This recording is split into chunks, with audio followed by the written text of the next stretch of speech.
اے ملت اسلامیہ کے غیور نوجوانوں، آج ہمارے ان علماء اکرام کی،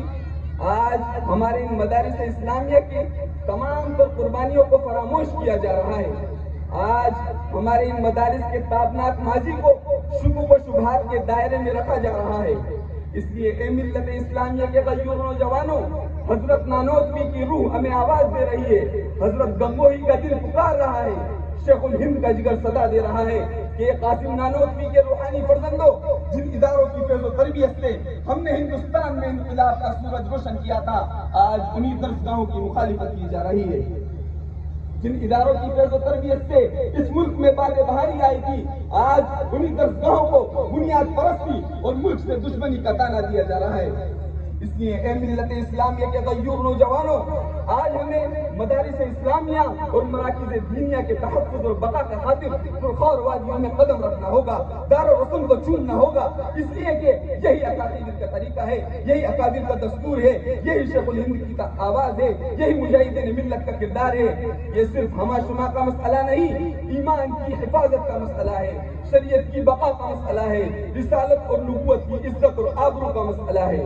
یاد رکھیے، اگر ہم اپنے آپ کو اپنے گھروں میں معمول اور محفوظ سمجھتے ہیں تو یہ ہماری نادانی اور بیوقوفی ہے۔ ہمیں یقین رکھنا ہوگا، اگر یہ مدارس باقی ہے تو مسلمانوں کا تشخص اور امتیاز باقی ہے، اگر یہ ادارے زندہ ہے تو اسلام کا چراغ روشن ہے، اگر یہ مراکز محفوظ ہیں تو مسلمانوں کی عزت اور آبرو محفوظ ہے۔ بس اتنا ہی نہیں، مدارس کے وجود سے لال قلعے کی مسیر قائم ہے، مدارس کے قیام سے قطب مینار کی رفعت متعلق ہے، مدارس کے وجود سے تاج محل کی چمک اور اس کی چاندنی وابستہ ہے، اور انہی کے دم سے ہندوستان آباد ہے۔ میرے عزیزوں، اگر ہم دور حاضر میں مدارس اسلامیہ کا جائزہ لیں تو فوراً ذہن کے دریچوں میں یہ سوال گردش کرنا شروع کر دیتا ہے کہ ان مدارس کا کردار آخر کیا ہے۔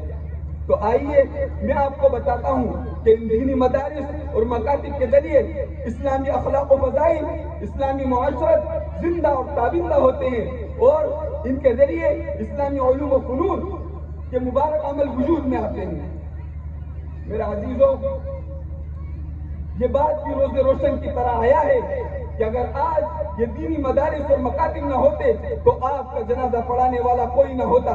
اگر آج یہ دینی مکاتب اور مدارس نہ ہوتے تو آپ کا نکاح پڑھانے والا کوئی نہ ہوتا، اگر آج یہ دینی مدارس اور مکاتب نہ ہوتے تو حقوق والدین کو بتانے والا کوئی نہ ہوتا، اگر آج یہ دینی مدارس اور مکاتب نہ ہوتے تو حقوق زوجین کو بتانے والا کوئی نہ ہوتا، اگر آج یہ دینی مدارس اور مکاتب نہ ہوتے تو اپنی توحید کو بتانے والا کوئی نہ ہوتا۔ اس لیے میرے عزیز ساتھیوں، ہمیں چاہیے کہ ہم ان مدارس کے مقام کو سمجھیں، اس کی اہمیت کو پہچانیں، اس کے کردار کو سمجھیں، اور اپنے بچوں اور بچیوں کو ان دینی مدارس اور مکاتب میں تعلیم دلائیں تاکہ لوگوں کے سامنے ان مدارس کا کردار بالکل واضح ہو جائے۔ کیونکہ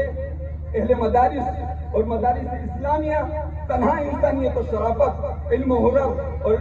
ایمان اور امانت، دین و امانت کے قلعے ہیں، اور ان مدارس سے فارغ ہونے والے طلبہ حالات کا رخ موڑ سکتے ہیں اور کار تجدید انجام دے سکتے ہیں۔ سچ کہا تھا علامہ اقبال نے، کانپتا ہے دل تیرا اندیشہ طوفاں سے کیا، کانپتا ہے دل تیرا اندیشہ طوفاں سے کیا، باخدا تو بحر تو کشتی بھی تو ساحل بھی۔ اس لیے میں اپنے رفقاء اجلاس کو علامہ اقبال کی زبان میں یہ پیغام دینا چاہتا ہوں کہ سبق پھر پڑھ صداقت کا، عدالت کا، شجاعت کا، سبق پھر پڑھ صداقت کا، عدالت کا، شجاعت کا، لیا جائے گا تجھ سے کام دنیا کی امامت کا۔ وآخر دعوانا الحمدللہ رب العالمین۔